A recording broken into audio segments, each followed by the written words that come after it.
Railway station पर गरीब सहेली का ससुराल। पटरी पर आ रही ट्रेन को देखकर गरीब अर्पिता तेजी से दौड़ने लगती है।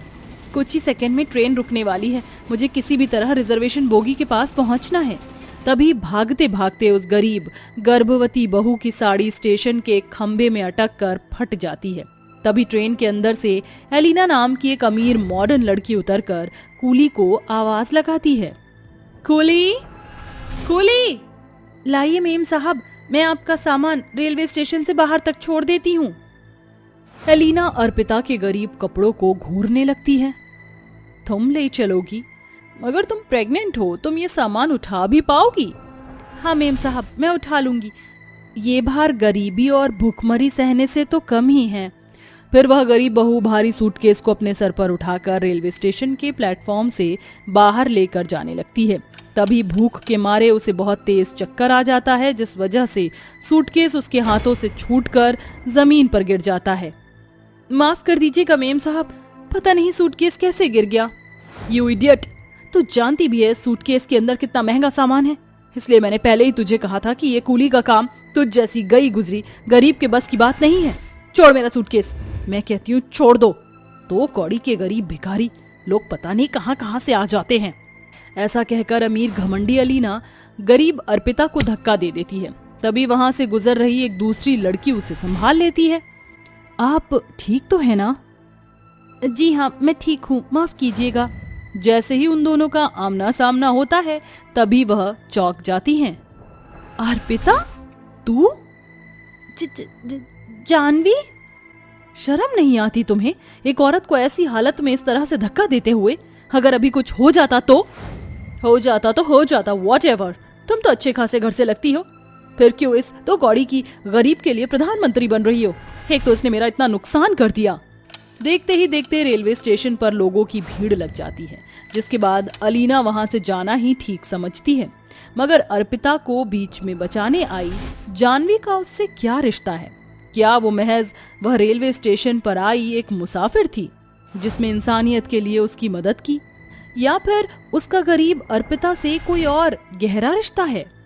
स्कूल की घंटी बजते ही सभी की छुट्टी हो जाती है। तभी अर्पिता और जानवी बेंच पर से अपना अपना बस्ता उठाकर स्कूल गेट के बाहर आ जाती हैं। तभी गरीब अर्पिता ललचाई आंखों से गोलगप्पे के ठेले की तरफ देखने लगती है। लगता है अर्पिता को गोलगप्पे खाने का मन है। चल ना अर्पिता, गोलगप्पे खाते। नहीं जानवी, वो देखो तुम्हारे घर से तुम्हें ले जाने के लिए गाड़ी आ गई। ओफो, तू टेंशन मत ले और चल। अरे ओ ठेले वाले भैया, जरा जल्दी से खट्टे मीठे गोलगप्पे लगाना, और हाँ, लाल हरी चटनी ज्यादा डालना। ठेले वाला दोनों सहेलियों को गोलगप्पे खिलाने लगता है। तभी उनकी क्लास में पढ़ने वाली पायल अर्पिता की गरीबी की बेइज्जती करती है। देखो मोंटी, देखो मीता, ये गरीब अर्पिता कैसे जानवी के पैसों से भर भर कर गोलगप्पे खा रही है। ये गरीब लोग एक नंबर के चालू होते हैं। इसे अपने घर में नमक रोटी के सिवा कुछ मिलता तो होगा नहीं, इसलिए जानवी के अमीरी को देखकर सहेली बनाया है ताकि फ्री फंड में चीजें खाएं। ये सुनकर ठेले के पास खड़ी अर्पिता वहीं रोने लगती है। तभी जानवी उन सभी से भिड़ जाती है। पायल की बच्ची, तूने मेरी सहेली को रुलाया, अब देख तू। जानवी पायल की चोटी खींचने लगती है। जानवी, छोड़ो मुझे। जानवी, छोड़ दे उसे, तुझे मेरी दोस्ती की कसम। झगड़ा शांत होने के साथ ड्राइवर गाड़ी से उतरकर कहता है, चलिए जानवी बीबी जी, घर चलिए। चलो अर्पिता, मैं तुम्हें घर छोड़ दूंगी, वैसे भी बहुत तेज धूप है। अर्पिता और जानवी के बीच की गहरी दोस्ती है। हालांकि अर्पिता एक झुग्गी में रहने वाली एक गरीब की बेटी है, जिसका पिता रेलवे स्टेशन पर चाय समोसे बेचकर रोजी रोटी चलाता है। वहीं जानवी शहर के गिने चुने बड़े बिजनेसमैन में से जाने माने हर्षवर्धन राय की इकलौती बेटी है, जिसे उसके घर में राजकुमारी की तरह जिंदगी मिली है। मगर जानवी की जिंदगी में अर्पिता की जगह सबसे अलग थी। उसके लिए उसकी गरीब सहेली की दोस्ती सबसे ऊपर थी। बस इसी दोस्ती के साथ साल गुजरते गए और दोनों सहेलियां बड़ी हो गईं। अर्पिता प्लीज ना, अपनी कसम वापस ले लेना, मैं तुझे छोड़कर अब्रॉड नहीं जाना चाहती। मगर मैं चाहती हूँ कि तुम जाओ जानवी, क्योंकि जिंदगी में आगे पढ़ने का और आगे बढ़ने का मौका हर किसी को नहीं मिलता। और अगर जिंदगी ने चाहा तो हम भरतपुर के इसी रेलवे स्टेशन पर फिर मिलेंगे। तेरी ट्रेन आ गई, इसके बाद तुझे फ्लाइट भी पकड़नी है और फिर तू सूस सटाक 7 समंदर पार। एक दूसरे से बिछड़ते वक्त दोनों सहेलियों की आंखों में आंसू भर आते हैं। जानवी के जाने के कुछ ही दिनों बाद अर्पिता की शादी संतोषी के बेटे पंकज से हो जाती है और अर्पिता गरीब घर की बहू बन जाती है। पंकज जिस फैक्ट्री में काम करता था वहां उसकी गिनती सबसे मेहनती मजदूर में थी।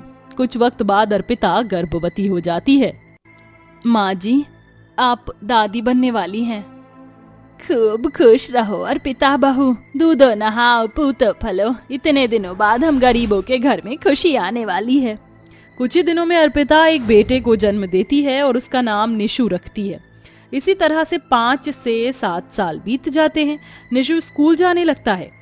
सुनिए जी, बेटा निशु भी अब स्कूल जाने लगा है। इतने साल हो गए हैं आप उस फैक्ट्री में काम करते हैं, मगर आपकी तनख्वाह अभी भी उतनी की उतनी ही है। अब घर का खर्चा चलाना मुश्किल हो रहा है, क्यों ना मैं भी कुछ काम कर लूं? नहीं अर्पिता, पहले ही तुम्हारा शरीर इतना कमजोर है, मैं ही फैक्ट्री में ओवर टाइम कर लूंगा। परिवार की जरूरतों के लिए पंकज दिन रात काम करता है, मगर एक रात काम करते वक्त एक मशीन उसके पैरों पर गिर जाता है और उसके दोनों पैर चले जाते हैं। ऐसे में हालत इतने बुरे हो जाते हैं कि घर बार भी उससे छिन जाता है। कई दिनों तक सड़कों पर भूखे प्यासे रहकर अर्पिता अपने परिवार को लेकर रेलवे स्टेशन पर आकर कूड़े कचरे में फेंके हुए तिरपाल से टेंट डालकर वहीं रहने लगती है। माँ बहुत भूख लगी है, पेट भी बहुत दुख रहा है, खाना दो ना माँ। भूख लगी है, मैं कुछ लेकर आती हूँ। बेचारी बहू अपने बच्चे की भूख के लिए मजबूरी में रेलवे स्टेशन का बाथरूम साफ करके अपनी सास, पति और बेटे के लिए खाना खरीद कर लाती है। माँ जी, पंकज जी, निशु, देखो मैं आप सभी के लिए खाना ले आई हूँ। भूखे होने के कारण खाना देखकर सभी खाने लगते हैं। तभी अचानक अर्पिता को उल्टियां होने लगती हैं। बहू, तू ठीक तो है? लगता है तूने इतने दिनों से कुछ खाया नहीं है, इसलिए तुझे भूखे पेट उल्टी हो गई। नहीं माँ जी, मुझे दिन चढ़ गए हैं। सभी के सो जाने के बाद अर्पिता कहती है, आज तो जैसे तैसे खाना मिल गया, मगर कल का क्या? मैं हर दिन अपने परिवार वालों को भूखे नहीं सोने दे सकती। मुझे इनका पेट पालने के लिए कुछ न कुछ करना ही पड़ेगा, मगर मेरे पास इतने पैसे नहीं जो काम शुरू करूं। परिवार चलाने के लिए अर्पिता रेलवे स्टेशन पर आने वाले लोगों का सामान ढोने लगती है और हर दिन के इसी गरीबी भरे माहौल में अब उसे 7 से 8 महीने हो जाते हैं। कभी वह बड़ी मुश्किल से अपने ससुराल वालों के लिए खाना ला पाती और उनके खाने के बाद आखिर में आधा पेट खाती, तो कभी भूखी ही रह जाती। मेरे जाने के बाद मेरी सहेली पर इतना सब बीत गया, मगर अब बस बहुत दुख झेल लिया तूने, अब और नहीं। अर्पिता जानवी को रेलवे स्टेशन के कूड़े कचरे के गंदगी में बने अपने टेंट में लाती है, जहां चारों तरफ मक्खियां भिनभिना रही होती हैं। नमस्ते माँ जी, नमस्ते जीजा जी। अर्पिता, ये तेरा बेटा है, यानी कि मेरा भांजा। मगर आप कौन है आंटी? मैं तुम्हारी मम्मी की सहेली हूँ। निशु, चलिए मैं आप सभी को लेने आई हूँ। चलिए माँ जी। आखिर में जानवी रेलवे स्टेशन पर रह रही सहेली और उसके परिवार के रहने के लिए घर खरीद देती है। जानवी, तुमने जो मेरे और मेरे परिवार के लिए किया है उसका एहसान मैं कभी नहीं उतार पाऊंगी। मैंने कुछ भी नहीं किया, खबरदार जो इसे एहसान का नाम दिया। मैंने सिर्फ दिल से अपनी दोस्ती निभाई है और अपनी सहेली की मदद की है, और अब मैं तेरे पास रहकर तेरी देखभाल करूंगी जब तक कि नया मेहमान इस दुनिया में नहीं आ जाता। ये सुनकर गरीब अर्पिता का दिल भर आता है। अर्पिता के गर्भावस्था के आखिरी दिन में जानवी उसके पास रहकर उसका बहुत ख्याल रखती है, साथ ही अर्पिता की मदद के लिए पैसे देती है, जिसे अर्पिता जिंदगी जीने के लिए एक किराने की स्टोर शुरू करती है और खुशी खुशी अपने परिवार के साथ रहती है। तो कमला और जानकी एक दूसरे की देवरानी और जेठानी थी, मगर दोनों के स्वभाव में जमीन आसमान का अंतर था। जहां कमला अमीर पैसे वाली थी, वहीं जानकी गरीब थी।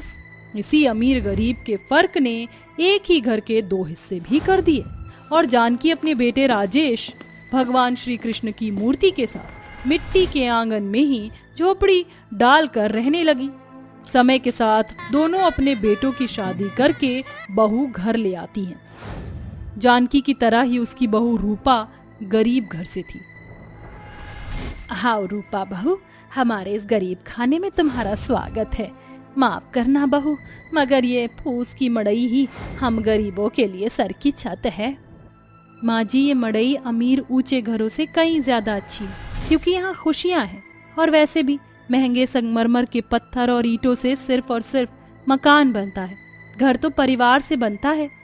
जानकी, मैं तो सोचती थी कि बस तू ही ऐसी बातें करती है, मगर तेरी गरीब बहू तो तुझसे भी 2 कदम आगे है। बहू, ये कमला जिज्जी है, तुम्हारी ताई सास। रूपा कमला के पैर छूती है, तभी कमला घमंडी लहजे से कहती है, खुश रहो, ये ले जानकी, देसी घी के लड्डू लाई हूँ। अब इस गरीबी में तेरी तो हैसियत है नहीं जो इतनी महंगी मिठाई खरीद सके, इसलिए बेटे की शादी की खुशी में मैं ही तेरा मुंह मीठा करा देती हूँ। अच्छा चलती हूँ, जय श्री कृष्णा। असल में मिठाई की आड़ में कमला अपने अमीरी का घमंड दिखाते हुए उन सास बहू को गरीब होने का ताना दे जाती है। इसी तरह से समय बीतता है। जन्माष्टमी का त्योहार आने वाला होता है, जहाँ एक तरफ तो अमीर सास बहू के घर में जन्माष्टमी की तैयारी जोरों शोरों से चल रही होती है, वहीं गरीब सास बहू के पास इतने भी पैसे नहीं होते कि वह जन्माष्टमी के दिन कृष्ण को भोग लगाने के लिए प्रसाद भी खरीद सके। अजी सुनिए। हाँ कहो ना रूपा। वो कल जन्माष्टमी है, तो आप आते वक्त थोड़ा सा दही मिश्री और हो सके तो मक्खन भी खरीद कर लेते आना। ठीक है राधा, मैं पूरी कोशिश करूंगा। ये कहकर राजेश अपना रिक्शा लेकर निकल जाता है। जहाँ पूरा बाजार जन्माष्टमी की खरीदारी के लिए सजा होता है। किसी ठेले पर भगवान श्री कृष्ण के पहनने के लिए कपड़े, तो कहीं फूलों की माला, तो वहीं हलवाइयों की दुकान पर तरह तरह की मिठाइयाँ बिक रही होती हैं। हर दिन सड़कों पर धक्के खाकर राजेश रोटी कमाने के लिए कड़ी धूप में रिक्शा चलाता। यही उसकी किस्मत थी। हे मुरली मनोहर, ये आप मुझ गरीब की कैसी परीक्षा ले रहे हो? अरे बाकी दिन तो रिक्शा चलाकर 100-200 रुपए कमा भी लेता हूँ, मगर आज तो बस जेब में 50 रुपए पड़े हुए हैं। इससे मैं जन्माष्टमी के लिए प्रसाद कैसे खरीदूंगा? राजेश कुछ दुकानों पर माखन का दाम पूछता है, जो कि बहुत ही महंगा होता है, और पैसों की कमी के कारण वह 50 रुपए से दही मिश्री खरीद कर घर चला आता है, जहाँ गरीब बहू सुई धागे से भगवान श्री कृष्ण के लिए जन्माष्टमी के कपड़े सी रही होती है। राजेश बेटा, तू आ गया? कल जन्माष्टमी में चढ़ाने के लिए प्रसाद तो लाया है ना? अम्मा, वो आज कमाई नहीं हुई, 50 रुपए थे, उसी से दही मिश्री ले आया हूँ। एक तरफ जहाँ जन्माष्टमी के त्योहार पर गरीब सास बहू के घर में पैसों की परेशानी सामने खड़ी थी, वहीं कमला देवी का पूरा घर जन्माष्टमी के लिए सज कर तैयार था। अरे पायल बहू कहाँ है? जरा सुन तो। जी सासू माँ। अब मोहित कहाँ है? मैंने उसे भगवान श्री कृष्ण की मूर्ति मंगवाई थी उससे। अरे आ गई माँ, आ गई आपकी मूर्ति। कृष्ण मूर्ति देखकर कमला धीरे से फुसफुसाती है। अरे मोहित, ये भगवान कृष्ण की मूर्ति पूरी की पूरी संगमरमर की ही तो नहीं बनवाई है ना? बलुआ पत्थर मिलवाया है ना? हाँ माँ, मिलवाया है, मगर अगर पूरी तरह से संगमरमर की मूर्ति होती तो और अच्छी लगती। अरे लोगों को दिखाना ही तो है, और फिर कौन सा कृष्ण कन्हैया खुद देखने आ रहे हैं जो ज्यादा खर्च बढ़ाने की जरूरत है। मैंने तो ये लाइट और मरकरी भी एकदम सस्ती लगवाई है, बस कल कृष्ण जन्माष्टमी की रात भर जल जाए तो भी पैसे वसूल है। कमला के घर में पैसों की कोई कमी नहीं थी, हालांकि अमीर होते हुए भी वो बहुत कंजूस थी। ना तो उसकी भक्ति में सच्चाई थी, ना खराई। उसे उसके परिवार को तो बस लोगों के सामने एक दिखावा करना था। अगले दिन जन्माष्टमी का दिन आ जाता है। तभी भगवान श्री कृष्ण को चढ़ाने के लिए 2 नंबर के एक दुकान से सस्ता देखकर भगवान के भोग के लिए मिलावटी माखन खरीद लाती है। ये सब कुछ आसमान में बैठे भगवान श्री कृष्ण और श्री राधा देख रहे थे। हे नाथ, इस महिला के पास इतना धन होते हुए भी ये कंजूस है। आपने इसे इतना धन संपत्ति दिया है, फिर भी आपकी जन्मोत्सव के लिए, आपके भोग के लिए मिलावटी माखन खरीद कर लुचपन कर रही है। कदाचित इस जैसी कंजूस के पास धन का क्या काम? राधे, हर इंसान को अपनी भूल सुधारने का एक मौका अवश्य मिलना चाहिए। कंजूस कमला को थाने के लिए भगवान श्री कृष्ण अपने सखा सुदामा को जन्माष्टमी पर भिक्षु के रूप में कमला के द्वार पर भेजते हैं। राधे कृष्णा, राधे कृष्णा, राधे कृष्णा। माई, इस बाबा को कुछ दान दे दो, आज जन्माष्टमी है। माफ करना बाबा, मगर जन्माष्टमी में मेरा इतना पैसा खर्चा हो गया है कि अब अगर मैं जन्माष्टमी पर अपने दरवाजे पर आने वाले हर भिक्षु को दान ही देती फिरूंगी तो मैं तो कंगाल हो जाऊंगी ना। चलो जाओ। ये कहकर कमला भिक्षु के रूप में आए कृष्ण सखा सुदामा को भगा देती है, जिसके बाद सुदामा गरीब सास बहू का दरवाजा खटखटाते हैं। राधे कृष्णा, राधे कृष्णा। अरे बहू, ये कैसा शोर है? पता नहीं माँ जी, मैं जाकर देखती हूँ। जी कहिए बाबा। बेटी, आज जन्माष्टमी है, कुछ दान पुण्य करो। ठीक है भिक्षुक बाबा, आप यहीं ठहरिए। बहू झोपड़ी में आकर अपनी सास से सारी बात बताती है।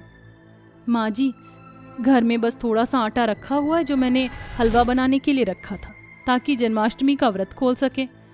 हम हलवा खाकर ही व्रत खोलते हैं।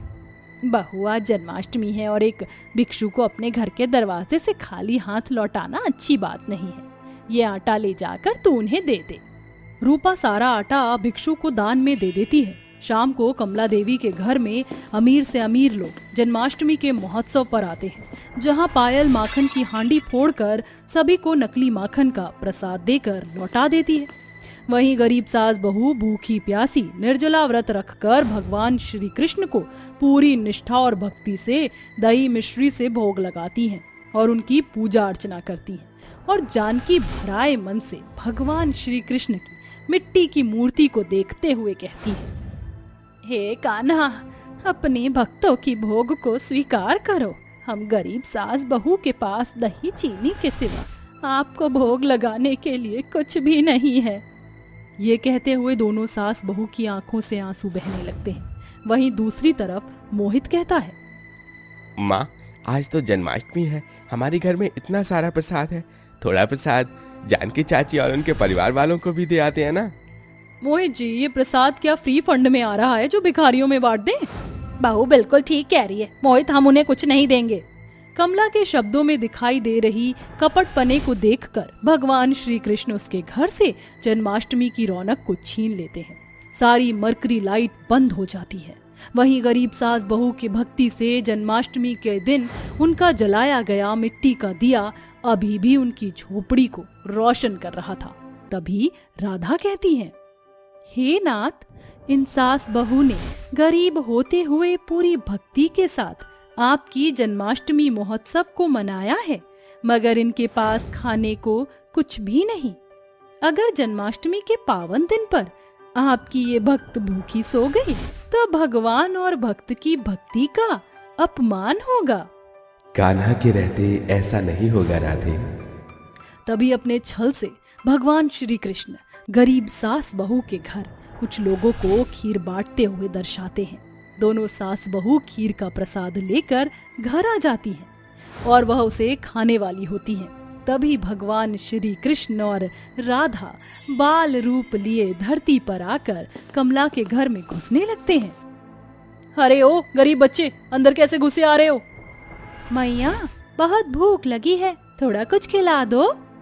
अरे ये घर क्या अनाथ आश्रम दिखता है, चलो भागो यहाँ से। अरे ठहर जा बहू, ये लो बच्चों, ये लो और जाओ। कमला कंजूसी के साथ एक सड़ा हुआ फल उन्हें देती है। इसके बाद वह बच्चे गरीब सास बहू के घर में आते हैं। मैया, कुछ खिला दो, भूख लगी है। दोनों सास बहू आदर के साथ उन दोनों को अंदर बिठाकर उन्हें अपने हिस्से की सारी खीर खाने को दे देती हैं और भगवान अपने असली रूप में आते हैं। माँ जी, देखिए हमारे घर साक्षात मुरलीधर अपनी राधा के संग आए हैं। प्रभु, आपके दर्शन पाकर हम गरीब सास बहू धन्य हो गई। जानकी, रूपा, तुम दोनों मन की बहुत ही साफ हो। तुम्हारी भक्ति से मैं प्रसन्न हूँ, इसलिए मैं तुम्हें धन धान्य से भरता हूँ।